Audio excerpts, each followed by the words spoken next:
Have you ever felt that emotions like anger, frustration, or anxiety dictate your life? Maybe it was during a heated argument, an unfair situation, or even something as small as traffic on a bad day. But what if you could change how you respond? Imagine mastering the art of staying calm, composed, and in control, no matter the circumstances. Today on Buddhist Mindfulness, we'll explore an invaluable lesson inspired by Gautama Buddha, a lesson that has the potential to transform your relationships, decisions, and even your happiness.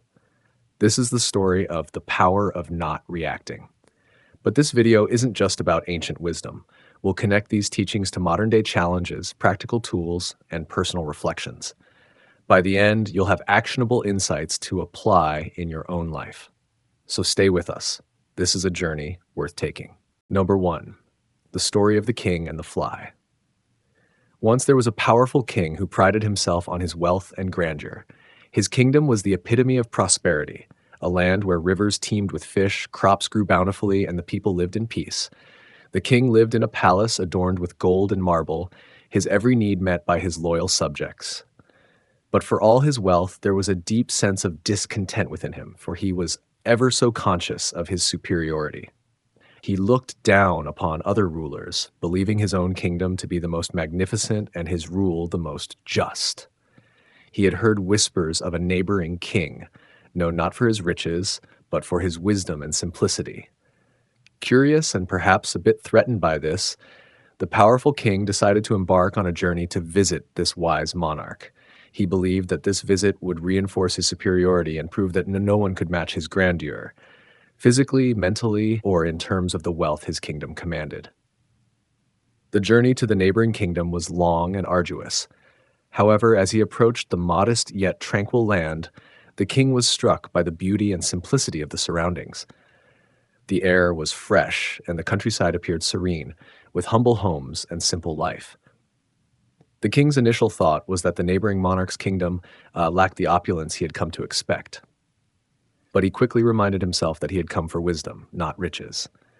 Still, the sense of discomfort gnawed at him. Upon arriving at the neighboring king's palace, the king was greeted with the utmost respect and warmth. His host, a wise and humble ruler, offered him a seat at a beautifully set table where a grand feast was prepared in his honor. The visiting king, eager to enjoy the meal and affirm his sense of superiority, quickly dug in. As he sampled the food, savoring the flavors of the rich, aromatic broth, he felt an unsettling presence. A small fly had landed in his bowl. Disgusted and perturbed by the unexpected interruption, the king slammed his hands down onto the table in frustration. The sound of his outburst echoed through the room, and he snapped at his servants, demanding they replace the dish immediately. The wise host, observing the outburst with calm composure, silently watched the visiting king for a few moments. There was no anger or irritation in his gaze, only a serene acceptance. Finally, he spoke in a gentle, measured voice. "Your Majesty, I do not understand why such a trivial thing should ruin your peace. It is not the fly that disturbs you, but your own reaction to it." The words hung in the air, soft yet powerful, almost as if the room itself had become still in anticipation of the visiting king's response. The visiting king, caught off guard, was initially offended. How dare someone suggest that his emotions could be anything other than justified? Was it not the fly that had ruined his meal and his enjoyment of the feast? He was a king, after all, and deserved to be treated with the utmost respect, which, in his mind, included an uninterrupted, perfect dining experience. He felt that his feelings were valid, that the disruption to his meal deserved his anger. How could his host, a ruler of such humble means, understand the burden of leadership and the pressures of ruling a vast kingdom? He was not just any man. He was a king, and his emotions were to be honored by those around him. Yet, as the visiting king pondered the words of the neighboring monarch, something began to shift within him. The anger that had surged so suddenly now felt less justified. He realized that he had allowed something as insignificant as a fly to control his mood. The fly itself had no power to disturb him.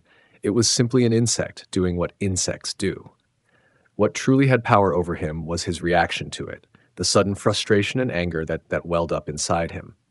Over the following days, the visiting king found himself reflecting on this exchange.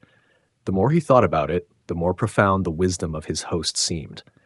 He had spent his life believing that external circumstances dictated his happiness and peace. A banquet, a rich meal, his subjects' reverence, all these things were external markers of his success and worth. But the fly had shown him something crucial. His internal peace did not have to be dictated by what happened to him on the outside. He had the power to choose how to respond, to control his reactions and emotions rather than allowing them to control him. This realization was a transformative one. The king, once impulsive and quick to react, began to practice restraint in his daily life. He learned to pause before reacting, to observe his feelings without automatically acting on them. When faced with minor annoyances or setbacks, whether it was a servant making a mistake, a visitor arriving late, or something as trivial as a fly in his food, he took a deep breath and reminded himself that it was not the event itself that would determine his peace, but his reaction to it. Slowly, the king's heart grew lighter and his mind clearer. The more he practiced this form of emotional restraint, the more he discovered a wellspring of calm within him. He became a ruler who could lead with greater wisdom and compassion because he no longer allowed small things to disturb his sense of inner balance. This story, although ancient, remains as relevant today as it was in the time of the kings. How often do we, as individuals, allow small inconveniences to derail our peace of mind? In a world full of distractions, it is all too easy to become consumed by the minor frustrations and annoyances that come our way. A rude comment, a spilled drink, a delayed train. These seemingly insignificant events can sometimes feel like insurmountable obstacles to our happiness. We become reactive, allowing external circumstances to dictate our emotional state. The lesson from the story is clear. While we cannot control the events that occur in our lives, we can control our reactions to them. Emotions are a natural part of being human, but they do not have to control us. We have the power to choose how we respond, to cultivate patience, mindfulness, and emotional resilience. The wisdom of the neighboring king reminds us that true peace comes not from avoiding challenges or discomforts, but from mastering our reactions and finding calm amidst the storm. In our modern world where stress and anxiety are rampant, this story offers a timeless reminder. The next time we face a minor inconvenience or a moment of frustration, we can pause and ask ourselves, am I allowing this small thing to disrupt my inner peace, or can I choose a different response? The fly, insignificant as it may seem, can become a powerful teacher if we are willing to learn. Number 2, Michael's journey to emotional mastery. Fast forward to modern times and meet Michael, a young professional navigating the stress of a demanding job and a busy life. As a successful and ambitious individual, Michael found himself constantly striving for more promotions, more accolades, more recognition. However, this relentless pursuit of success was taking a toll on his emotional well-being. He often felt overwhelmed by the pressure of balancing work, personal relationships, and social obligations. Michael's temper was one of his most challenging traits. The smallest provocation would set him off, whether it was a critical email from his boss, a disagreement with a friend, or even something as simple as a driver cutting him off in traffic. His responses were impulsive and often destructive. For a long time, Michael believed that his outbursts were just a part of who he was. After all, he was a high achiever, and the stress he experienced seemed like an unavoidable consequence of success. Yet, despite his accomplishments, Michael felt increasingly disconnected from the people around him. His relationships with friends and colleagues were strained, and his reputation for being hot-tempered and reactive began to precede him. The more he lashed out, the more isolated he became. He found himself questioning whether the success he had worked so hard for was worth the emotional toll. One particularly difficult evening, after a heated argument with his closest friend, Michael realized that something had to change. He had been quick to anger and dismissive of his friend's feelings, and the damage to their relationship was undeniable. For the first time, Michael saw his reactions for what they truly were, a defense mechanism, a way to cope with the overwhelming emotions he was experiencing. But this realization was a turning point for him. The consequences of his impulsivity, the fractured relationships, and the constant sense of inner turmoil had become unbearable. He was tired of feeling out of control, tired of letting his emotions dictate his actions, and above all, tired of the internal chaos that was taking over his life. In his search for a solution, Michael came across mindfulness meditation and the teachings of Buddha. The concept of mindfulness, the practice of paying attention to the present moment with a non judgmental awareness, immediately resonated with him. He read about how ancient wisdom could provide the tools to cultivate emotional awareness and control. For the first time, he felt hopeful that there was a way to break the cycle of impulsivity and gain mastery over his emotions. But as with any new endeavor, Michael's first attempts at mindfulness meditation were difficult. Sitting still with his thoughts felt unnatural, and the idea of observing his emotions without reacting seemed nearly impossible. His mind raced with thoughts of the things he had to do, the challenges he was facing, and the concerns about his job and personal life. But despite the discomfort, Michael persisted. Each morning, he began his day with 10 minutes of meditation. He focused on his breath, paying attention to the rise and fall of his chest, and practiced observing his thoughts as they came and went without judgment. At first, the experience felt disorienting. His thoughts seemed like a never-ending stream of noise, and he struggled to quiet his mind. But Michael was determined. Slowly but surely, he began to notice small changes. As the days went by, he found himself less reactive in stressful situations. What once would have triggered an angry outburst now felt more manageable. Instead of automatically reacting with frustration, Michael learned to pause. He would take a deep breath, ground himself in the present moment, and observe his emotions without getting swept away by them. He was no longer at the mercy of his impulses. Through mindfulness, he discovered the space between stimulus and response, a space where he had the power to choose how to react. One day, a close friend came to Michael for advice. His friend was upset, venting about a difficult situation at work. Normally, Michael would have felt frustrated, anxious, or even annoyed. But on this occasion, something had shifted. He listened attentively, allowing his friend to express his emotions without rushing to fix the situation or offer solutions. Michael stayed calm, offering words of encouragement and empathy, not out of obligation, but from a place of genuine understanding. His friend, who had been accustomed to Michael's more reactive responses, was taken aback. "You've changed," he said. "You're so composed now. It's like you're not bothered by anything." Michael's transformation wasn't just about controlling his anger. It was about reclaiming his personal power. He realized that by not reacting impulsively to life's challenges, he could navigate them with greater clarity and grace. His reactions no longer defined him, and he no longer felt at the mercy of his emotions. By practicing mindfulness, he gained the ability to observe his thoughts and feelings without being consumed by them. This newfound emotional mastery did more than just improve Michael's personal well-being. It also strengthened his relationships. He found that by responding thoughtfully instead of reacting emotionally, he was able to communicate more effectively with others.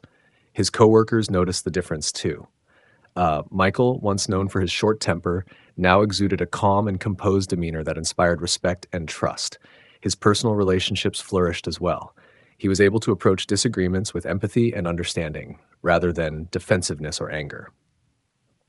Michael's journey to emotional mastery wasn't immediate or easy. It took time, dedication, and patience. However, the rewards were undeniable.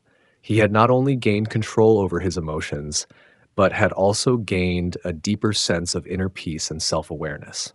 He realized that emotional mastery didn't mean suppressing or ignoring his feelings.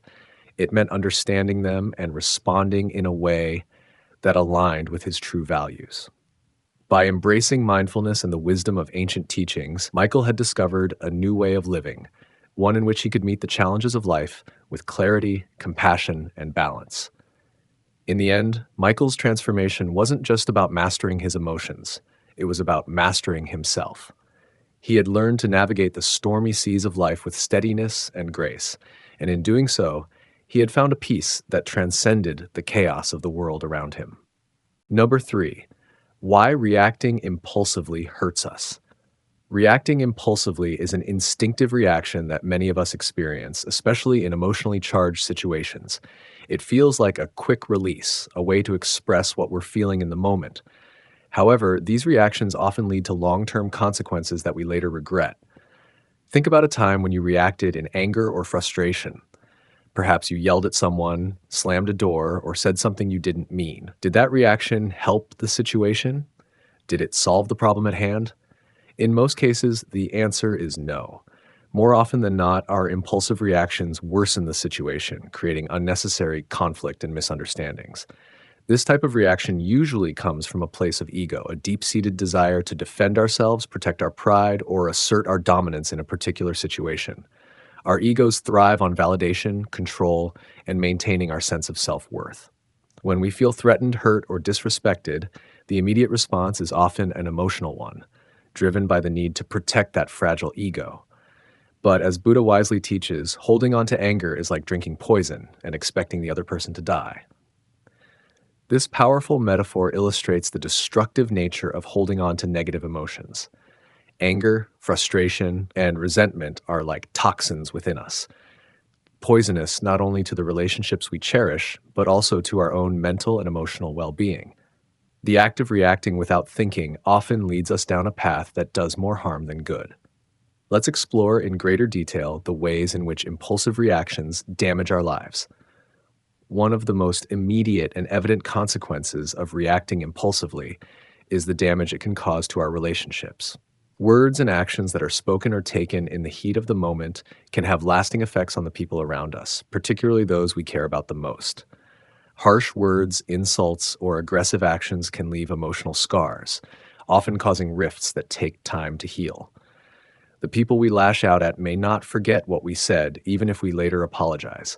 Trust can be broken in an instant, and the emotional wounds inflicted may linger far longer than we anticipate. In relationships, especially close ones, it's essential to be mindful of our words and actions. Relationships thrive on respect, understanding, and patience. When we react impulsively, we undermine these core pillars. Rather than fostering connection, we create distance.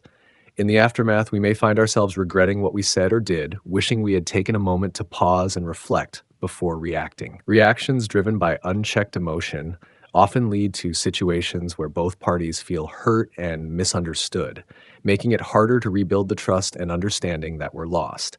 Another reason why reacting impulsively hurts us is that it clouds our judgment.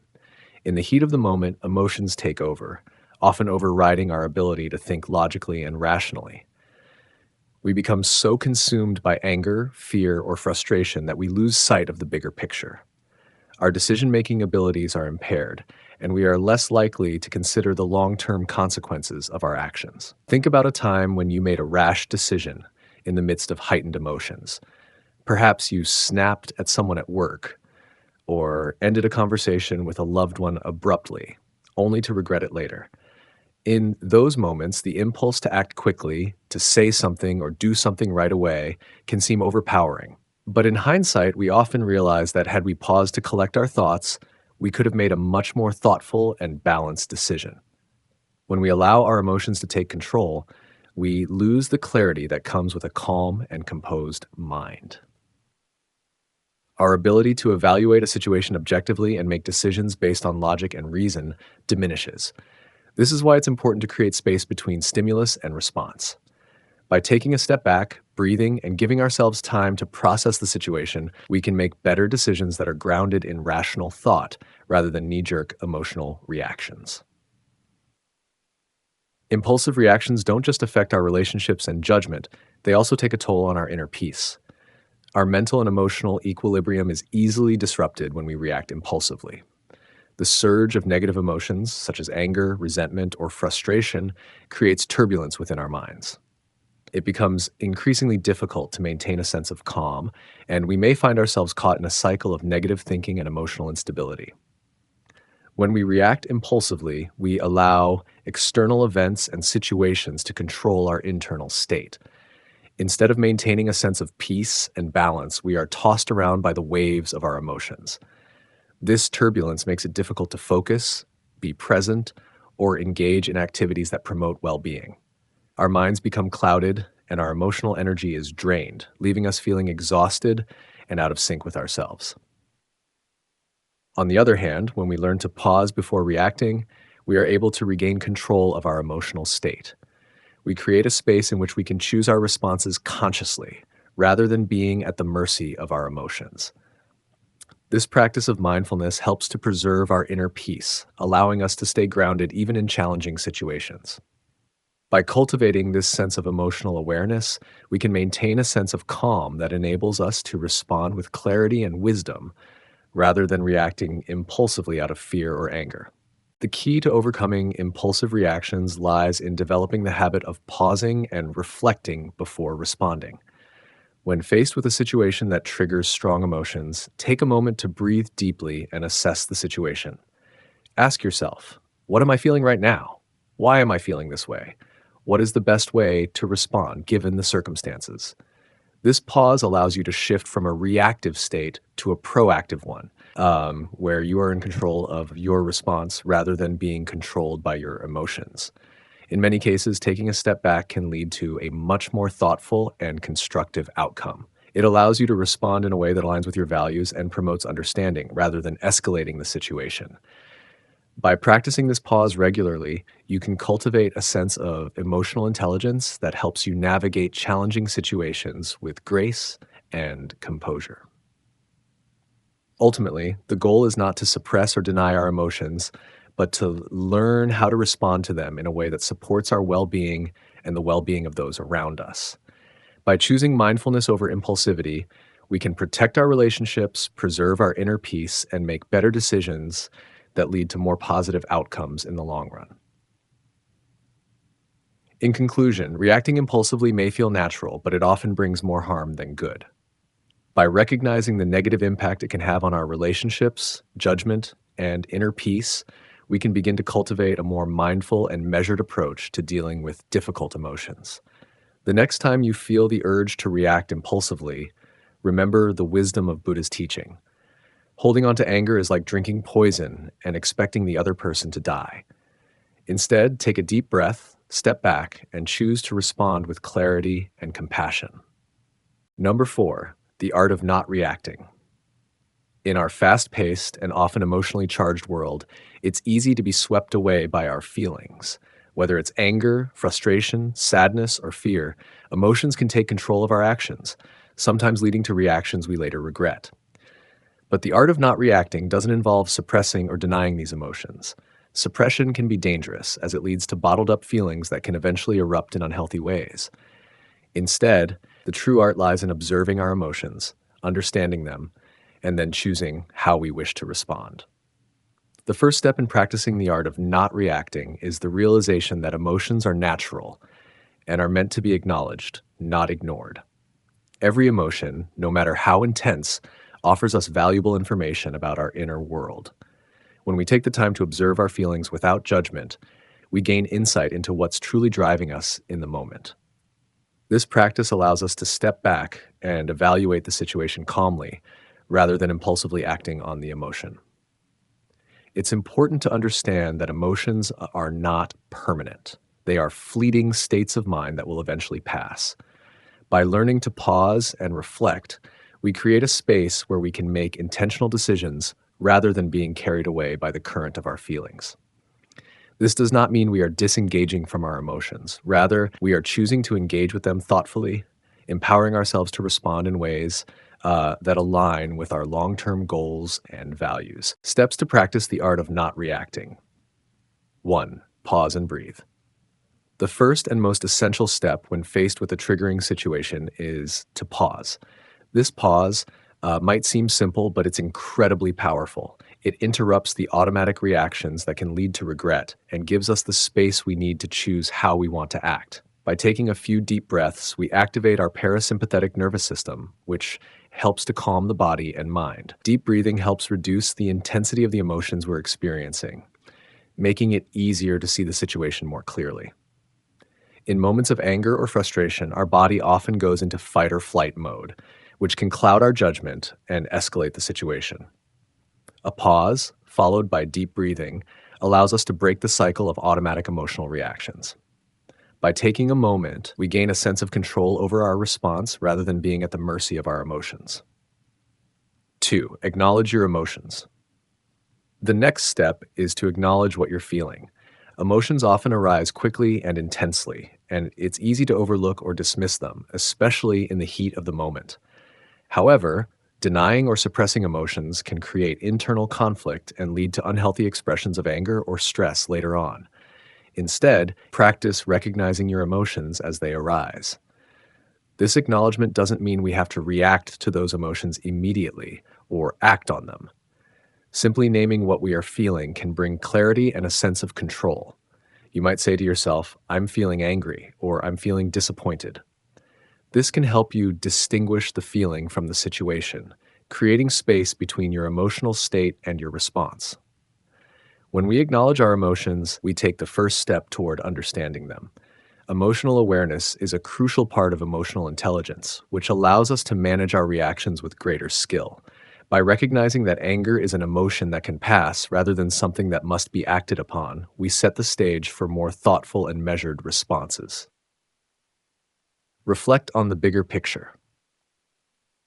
Once we've paused and acknowledged our emotions, the next step is to put the situation into perspective. In the heat of the moment, it's easy to focus on the immediate emotional response, but this can cloud our judgment. To practice the art of not reacting, it's helpful to take a step back and ask ourselves, will this matter a year from now? This question shifts the focus from the immediate to the long term. It helps to clarify whether the issue at hand is truly worth the emotional energy we're investing in it. Often, the answer is no. The small irritations that seem so significant in the moment fade into the background when viewed through the lens of time. In addition to asking about the long-term impact, we can also reflect on our core values and the larger context of our lives. Is reacting impulsively aligned with who we want to be as a person? Does it serve our goals and relationships? This type of reflection helps us gain perspective and can guide us toward more deliberate and constructive responses. 4. Choose your response. Once we've paused, acknowledged our emotions, and reflected on the situation, we're in a much stronger position to choose our response. Choosing how to respond requires us to act from a place of clarity and intention rather than reaction. This is where the true power of not reacting comes into play. When we choose our response consciously, we ensure that it aligns with our values and long-term goals. Rather than impulsively lashing out in anger or frustration, we can choose to respond with patience, understanding, or even humor. The ability to choose how we respond also gives us a sense of empowerment. We are no longer victims of our emotions. Instead, we are in control of our actions. Choosing a response may sometimes involve taking a step back, delaying a conversation, or taking time to cool off before addressing the issue. In some cases, it might mean letting go of the need to be right or to win the argument. It's about responding in a way that supports your well-being and your relationships, even if it means taking the higher road. The art of not reacting is not about avoiding conflict or suppressing emotions. Rather, it's about mastering how we engage with our feelings. By practicing the steps outlined above, we can cultivate a deeper sense of emotional resilience. This resilience allows us to remain calm and composed in the face of challenges, which leads to healthier relationships and more thoughtful decisions. When we don't react impulsively, we also create the space to respond in ways that are more aligned with our values. This leads to increased self-respect and respect from others.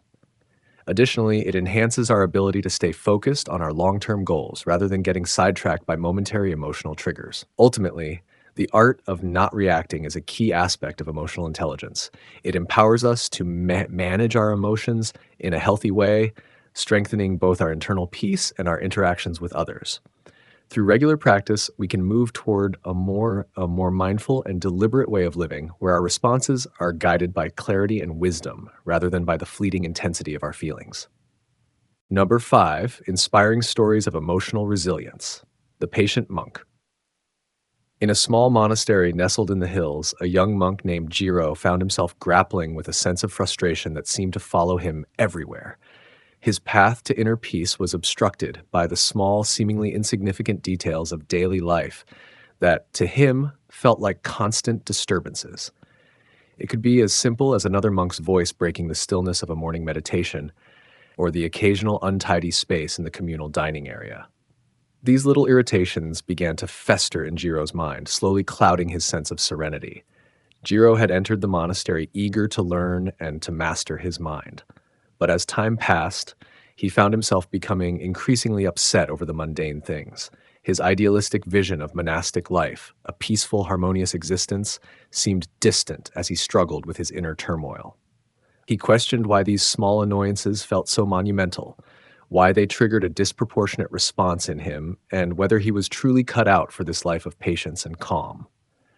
One morning, the head monk, a wise and patient elder named Master Ryu, called Jiro to him. Without a word, Master Ryu handed him a simple task: go to the market, fill this bowl with water, and walk back through the town without spilling a single drop. Jiro, somewhat bewildered, accepted the task and set off.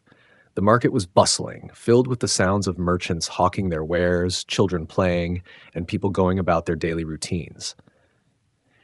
It was a place of chaos, and Jiro, holding the bowl of water with both hands, was determined to complete the task without failure.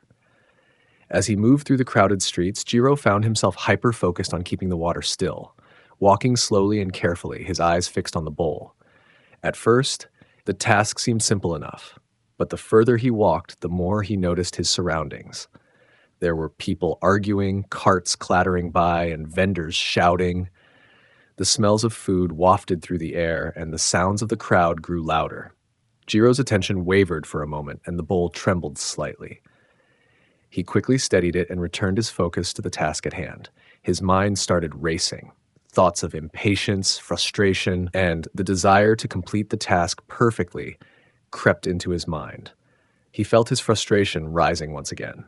But as Jiro continued his slow and deliberate pace, something started to shift within him. He realized that his irritation was not caused by the market or the noise, but by his own inner turmoil. The more he focused on the bowl, the more he recognized how often his mind wandered and became distracted by things that were out of his control. He understood now that the way he had been reacting to small annoyances in the monastery was the result of his lack of focus, his inability to be fully present in the moment. Jiro's pace slowed even further as he began to examine his thoughts more closely. He could feel the frustration rising, but instead of fighting it, he allowed it to pass without attaching to it. He focused on his breath, allowing it to anchor him in the present moment. With each step, the frustration began to dissolve, and in its place, a sense of calm settled into his being.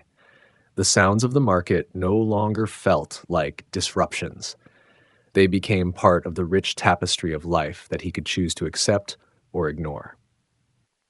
By the time Jiro returned to the monastery, the bowl of water was still full, and his heart was much lighter. He felt a profound sense of peace that he had not experienced before. As he presented the bowl to Master Ryu, the elder monk smiled gently and said, "The market, like life, is full of distractions, but you have learned that it is not the world around you that disturbs your peace, but your own mind. By focusing on what truly matters, what you can control, you can remain calm even in the midst of chaos." Jiro's understanding deepened. He had been so focused on external things, his fellow monks, the environment, the details, that he had forgotten to focus on himself, on his own mind. It was only by accepting the things he could not change and focusing on his own response to them that he could truly find peace. This lesson stayed with Jiro long after that day. Whenever he felt irritation rising in the monastery or in the world outside, he would remember the bowl of water. He would take a moment to center himself, breathe, and refocus on the present. His patience grew as he learned to detach from the small frustrations and to embrace the flow of life, no matter how tumultuous it seemed. Over time, Jiro became known for his calm demeanor, even in the face of challenges. His fellow monks would often seek his counsel when they, too, were struggling with impatience or irritation. Jiro shared his newfound wisdom. Focus on what you can control and let go of what you cannot. True peace comes from within, not from the world around you. Through his journey of emotional resilience, Jiro became a beacon of calm in the monastery, a living example of how patience and inner peace can be cultivated, even in the most challenging circumstances. His story serves as a reminder to us all. The path to emotional resilience is not about changing the world around us, but about changing the way we relate to it. Mastering emotions requires practice and intentionality. Here are a few practical tips that can help you develop emotional mastery over time. 1. Daily mindfulness practice. Allocate at least 10 minutes each day to observe your breath or thoughts. Mindfulness helps you become more aware of your emotions as they arise, giving you the opportunity to respond thoughtfully rather than reacting impulsively. Start by finding a quiet space, sitting comfortably, and focusing on the sensation of your breath. If your mind starts to wander, gently bring your focus back to your breath without judgment. Over time, mindfulness will improve your emotional awareness and enhance your ability to manage stress, anxiety, and other strong emotions. 2. Journaling. Writing in a journal is a powerful tool for self reflection and emotional growth. Each day, take time to note moments when you reacted impulsively or felt overwhelmed by emotions. Reflect on these situations and consider how you could have responded differently. By regularly journaling, you can identify patterns in your emotional responses and develop healthier strategies for handling challenging situations. 3. Gratitude exercises. Focusing on gratitude is a simple yet effective way to shift your mindset and improve emotional well being. Each day, take a few moments to write down 3 things you are grateful for. This exercise helps you reframe your perspective, moving from a mindset of scarcity and negativity to one of abundance and positivity. As you consistently practice gratitude, you will cultivate an emotional state that is more balanced and resilient. Mastering our emotions is a journey that not only transforms our personal well being, but also shapes our interactions with others and the world around us.